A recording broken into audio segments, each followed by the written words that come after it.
Shalom Bapak Ibu Saudara-saudari yang dikasihi dan mengasihi Tuhan. Kita bersyukur kalau hari ini Tuhan boleh memberkati kita. Mari sebelum kita membaca merenungkan firman Tuhan, kita berdoa. Tuhan, terima kasih, kami mengucap syukur untuk kasih setiamu di dalam hidup kami. Terima kasih untuk berkat-Mu, sampai hari ini Engkau boleh menjaga dan memelihara kami. Sebentar kami akan membaca dan merenungkan firman-Mu. Berfirmanlah dan biarlah kami mengerti apa yang menjadi kehendak-Mu. Kami berdoa di dalam nama Tuhan Yesus Kristus. Haleluya. Amin. Ku rindu setiap waktu hidup di kebenaran-Mu, bukan dengan kuatku, namun karena Roh-Mu. Yesus, yang ku pegang teguh. Ayat firman Tuhan terambil dari Injil Markus pasalnya yang keempat, ayat yang ke-21 hingga ayatnya yang ke-25. Perumpamaan tentang pelita dan tentang ukuran. Lalu Yesus berkata kepada mereka, orang membawa pelita bukan supaya ditempatkan di bawah gantang atau di bawah tempat tidur, melainkan supaya ditaruh di atas kaki dian.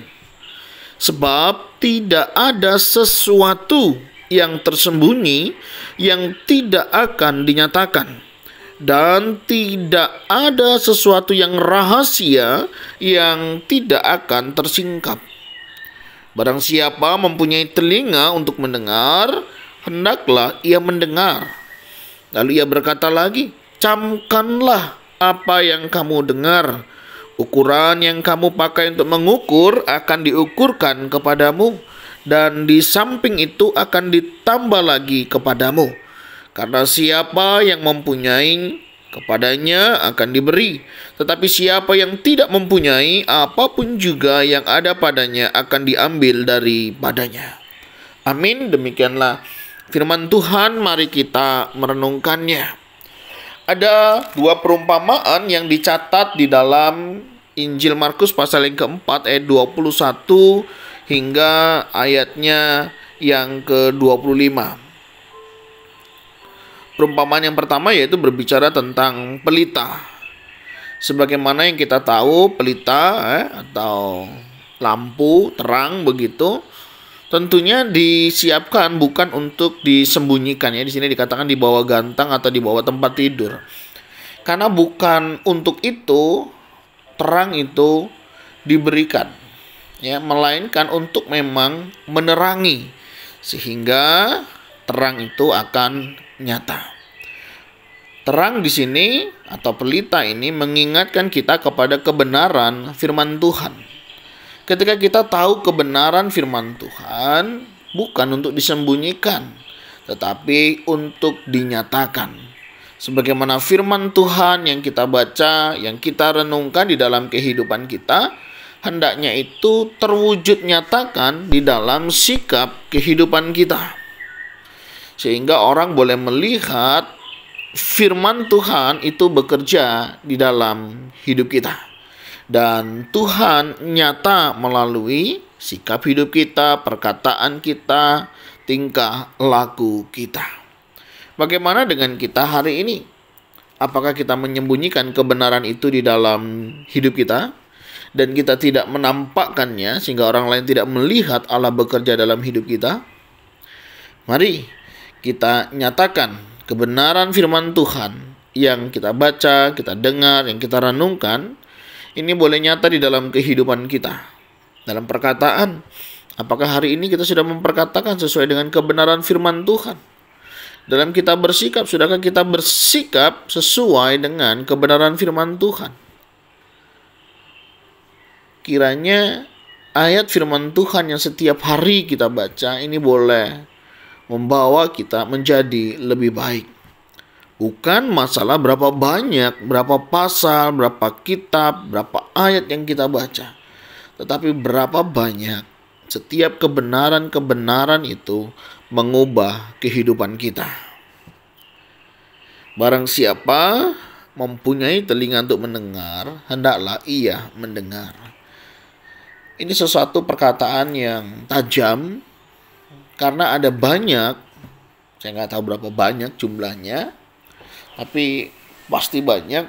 Ada orang punya telinga tetapi tidak mendengar, tidak mau mengerti, tidak mau memahami kebenaran firman Tuhan. Sehingga firman Tuhan itu hanya lalu begitu saja.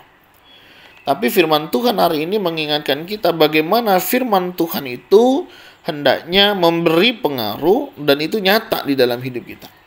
Tidak ada sesuatu yang tersembunyi, ya. Firman Tuhan dapat bekerja dia seperti pedang yang bermata dua, yang bisa menusuk sampai dalam. Jika ada firman Tuhan yang mengoreksi hidup kita, bersyukurlah. Karena Tuhan mau kita memperbaiki diri dan hidup kita. Hal yang kedua yang perlu dicamkan, yang perlu diperhatikan adalah ukuran, ya, ukuran yang kita pakai untuk mengukur orang lain. Tidak sedikit di antara kita mungkin sering, ya, memberikan penilaian-penilaian tertentu kepada orang lain. Mungkin cara orang itu bicara, cara orang itu berpikir, cara orang itu bersikap, ya.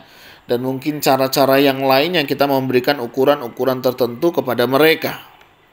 Tanpa sadar, ukuran yang samalah yang juga akan diukurkan kepada kita. Lebih mudah memang menilai orang lain dibanding kita menilai diri sendiri. Lebih mudah memang menyalahkan orang lain dibanding kita mengintrospeksi di dalam diri kita sendiri. Dalam kehidupan kita hari lepas hari, jangan, ya, kerohanian kita mengubah nada bicara kita. Menjadi sok rohani, menjadi orang yang merasa paling benar. Hati-hati, ketika iblis tidak bisa menjadikan kita jahat, dia akan menjadikan kita orang yang rohani, sehingga kita menjadi orang yang mudah menghakimi. Bapak Ibu Saudara, hati-hati dengan ukuran yang kita pakai. Ketika ukuran yang kita pakai itu diukurkan juga kepada kita, bagaimana hasilnya? Apakah kita menjadi lebih baik dari orang lain? Apakah kita menjadi lebih baik dari orang-orang sekitar kita? Hati-hati dengan pertumbuhan kerohanian. Apakah semakin rohani kita membuat kita semakin sadar kita butuh anugerah dari Tuhan dan melihat orang lain secara utuh dengan lebih baik? Atau semakin tinggi rohani kita, semakin kita merendahkan orang lain? Merasa diri paling rohani, merasa diri paling benar, hati-hati. Itu bisa membuat kita jatuh di dalam dosa. Markus 4 ayat 1 sampai 25. Perikop yang kita baca masih terkait dengan perikop yang ada di atasnya. Yang menjadi tanah yang subur, yang menghasilkan buah bahkan berlipat kali ganda. Karena mereka adalah orang-orang yang mendengar dan meresponi firman Tuhan itu dengan baik. Orang yang mengerti firman Tuhan, dia pasti akan membagikan kebenaran firman Tuhan. Orang yang mengerti firman Tuhan, dia tidak mudah untuk mengukur orang lain. Karena dia sadar, dia pun hidup oleh karena anugerah. Kalaupun dia menilai orang lain, itu menjadi alat untuk dia mengukur dirinya. Apakah saya sudah lebih baik dalam melakukan firman Tuhan? Apakah saya sudah menghidupi firman Tuhan? Dan perubahan apa yang ada pada diri saya? Orang yang mendengar, membaca, merenungkan firman Tuhan, hidupnya pasti menjadi terang. Jika tidak, berarti kita harus belajar lagi dan belajar lagi. Sehingga kebenaran firman Tuhan itu boleh mengubah kehidupan kita. Sehingga melalui perubahan kita, pasangan kita bisa berubah. Dengan perubahan kita, anak-anak kita berubah. Dengan perubahan kita, orang-orang di sekitar kita bisa berubah. Mari awali perubahan lewat diri kita lebih dahulu. Dan kiranya Tuhan menolong memampukan kita. Barang siapa memiliki telinga, hendaklah kita mendengarkan dengan seksama. Tuhan, terima kasih. Kami mengucap syukur untuk kasih setiamu yang masih memberikan kami kesempatan untuk kami boleh mendengar firman-Mu. Ajar-ajari kami ya Tuhan untuk memperhatikan apa yang Kau kehendaki di dalam hidup kami ini, sehingga kami boleh melakukan apa yang menjadi kehendak-Mu. Tuhan Yesus, terima kasih banyak. Terima kasih Kau terus membimbing dan mengarahkan kami untuk kami boleh melakukan apa yang menjadi kehendak-Mu. Terima kasih ya Tuhan, kami mau serahkan hidup kami. Setiap kami yang hari ini terus berjuang ya Tuhan untuk melakukan firman-Mu. Tuhan, Kau tolong kami sehingga kami bisa meresponi setiap kebenaran firman Tuhan dengan baik. Terima kasih ya Tuhan, terima kasih. Kami mau serahkan Tuhan semuanya ini ke dalam tangan-Mu. Mohon Kau sertai dan Kau berkati. Di dalam nama Tuhan Yesus Kristus kami berdoa, kami mengucap syukur. Haleluya. Amin. Bapak Ibu Saudara, demikian renungan kita hari ini. Mari kita memperhatikan dengan seksama apa yang Tuhan perintahkan kepada setiap kita. Tuhan Yesus memberkati kita sekalian. Shalom.